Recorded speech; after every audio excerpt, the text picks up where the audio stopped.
Учтивост значи наивност. Случвало ли ви се да се държите учтиво с хората около вас и те да почват да ви скачат на главата и да ви взимат за някакъв мега наивен човек, човек, който не си знае границите и така?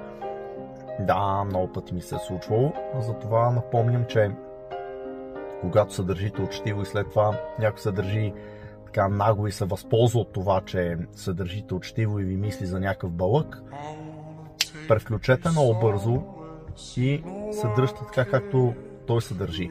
Просто да му покажете, че това не е окей.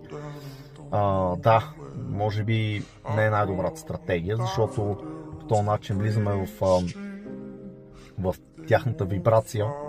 Обаче, често когато се държат добре с хората, те започнат да ми скачат на главата и аз реша просто да превключа и да се държа малко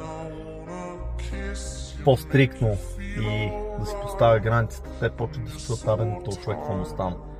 Нищо не ми стана, просто когато не разбираш от добро, получаваш дърво. Успешен ден на всички!